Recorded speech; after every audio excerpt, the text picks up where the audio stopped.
Tu savais qu'il y avait des humains qui avaient des délires super flippants? Par exemple, il y a des hommes, leur délire, c'est de bouffer d'autres hommes. Et là, tu vas me dire, oui, logique, c'est des cannibales. Mais dis-toi qu'il y a encore pire. Il y a des personnes, leur fantasme, c'est de se faire bouffer. En mode, tu peux aller taper un croc dans leurs bras, ils vont être heureux. Dans cette vidéo spéciale Halloween, on va alors parler d'un tueur qui a une façon très particulière d'opérer. On va bien sûr parler du cannibale de Rothenburg, Armin Meiwes. Alors installe-toi, éteins la lumière, prends des popcorn, lâche un petit like et on est parti pour une histoire bien flippante. Pour commencer, je vais vous resituer le contexte parce que c'est ce qui a poussé Armin à aller dans des délires super chelous. Armin est né en 1961 en Allemagne.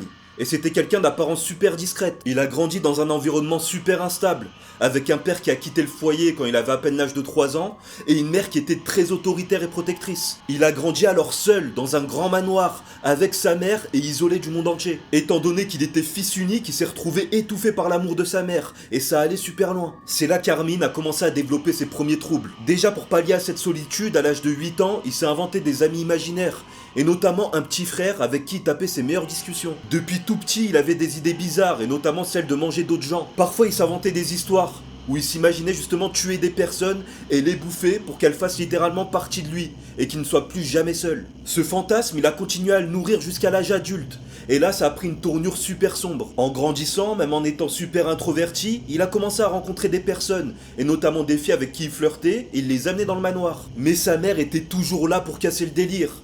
Elle voulait absolument le garder pour lui, donc elle était là à faire peur aux invités pour qu'il n'ait plus aucun ami ou de petite copine justement. Et oui, la maman du cannibale, elle veut pas partager, et elle avait une emprise totale sur Armin. Avec le temps justement, du fait que sa mère l'ait éloigné de toute interaction sociale, des rumeurs ont commencé à tourner dans la ville. Des personnes indiquaient avoir croisé Armin avec un autre homme, et donc doutaient de sa sexualité. Avec le temps, même Armin, il s'est mis à douter. Et il s'est rendu compte qu'il aimait les chibres. À un moment donné, il en avait marre de l'emprise de sa mère et il a cherché à s'émanciper. Et à ce moment-là, il s'est inscrit à l'armée. Sauf que même là, sa mère était jamais bien loin. En 1999, sa mère est décédée. Il l'a vécu comme une libération, mais en parallèle, il avait perdu le seul repère qu'il avait. En 2000, il devient informaticien. Et là, il commence à connaître le monde des réseaux, Internet, les forums, etc. Il en profite en même temps avec cette nouvelle source d'information pour faire grandir son appétit cannibale. Il allait se renseigner sur internet, et là d'un coup il est tombé sur un forum, qui s'appelait Cannibal Café. Ce forum réunissait que des barjots qui étaient passionnés par le cannibalisme. Oui, toi à l'époque, quand t'étais sur jeuxvideo.com à insulter la mère d'Astérion, eh ben lui il était là en train de chercher des recettes pour cuisiner des membres humains. C'était vraiment un forum dédié au cannibalisme. Là-dessus, tu trouvais des recettes pour cuisiner, des tutos, des tips pour pouvoir attraper la meilleure proie, etc. Une dinguerie. Il a commencé à être super actif sur le forum, et des fois ça allait super loin. Parce qu'il allait acheter de la viande de porc, il l'a taillé pour que ça ressemble à un membre humain, et il mettait une photo sur le forum pour indiquer « Regardez comment j'ai cuisiné un humain hier ». Et là, les gens sur le forum, au lieu d'être choqués, ben ils l'enviaient. C'est bien beau de parler sur des forums, etc. Mais à un moment, il décide de passer à l'acte. C'est en 2001 où sur Cannibal Café, il va poster l'annonce la plus chelou que j'ai entendue de ma vie. Concrètement, il cherchait une personne consentante pour se faire bouffer. Ouais, c'était vraiment sa demande. Il cherchait une personne consentante qui accepterait de se faire bouffer. Mais attention, il avait quand même des critères de sélection. Il a demandé une personne entre 18 et 30 ans, bien bâtie. Bon, j'avais l'impression qu'il cherchait de la viande humaine wagyu, faut me dire. Déjà, l'annonce en elle-même, elle est bancale. Mais dis-toi qu'il a trouvé un volontaire, du nom de Bernd Brandes. Lui, il était ok pour se faire manger. C'était un ingénieur de 43 ans qui avait accepté de passer à la casserole. Et c'est à ce moment-là qu'on va rentrer dans des détails bien gore. Les deux se sont donné rendez-vous dans le manoir à Rothenburg d'Armin. Et c'est là où c'est parti en cacahuète totale. Le jour J, le 9 mars 2001 exactement, Bernd se rend dans le manoir d'Armin. Et dis-toi qu'avant d'entrer, il a signé une décharge. Il a signé un papier comme quoi il était consentant pour mourir et se faire bouffer. Ensuite, Armin lui a donné une grosse charge de somnifères pour qu'il soit conscient, mais qu'il sente un peu moins la douleur. Au début, Bernd et Armin se sont mis d'accord pour commencer à consommer certaines parties du corps pendant que Bernd était toujours vivant. Il a simplement demandé à Armin de lui croquer le zub et de lui arracher avec les dents. Armin s'exécute, il s'est pris un peu pour Mémé Turbo dans Dan Dan, j'espère que vous avez la ref. Bon, personnellement, je suis pas un spécialiste, mais apparemment c'était trop dur. Alors il a saisi un couteau pour lui arracher le pénis. Et là, ils ont eu une super idée. Pourquoi le manger cru ?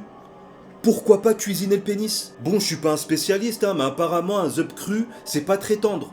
Donc ils ont eu la bonne idée de le cuisiner, avec des épices, etc. Des recettes qu'ils avaient trouvées sur le forum, justement. Mais même avec une grosse charge de somnifères, Je comprends pas comment il a réussi à rester serein alors qu'on lui a coupé le zub à vif. C'est incroyable ça.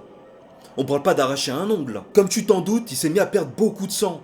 Armin l'a alors déposé dans sa baignoire et derrière il est parti lire un livre. Star Trek. Peut-être que c'est un homme de goût, je sais pas. Il va décider quelques heures après d'abréger ses souffrances parce que de toute façon il était condamné. Mais il s'est pas arrêté là.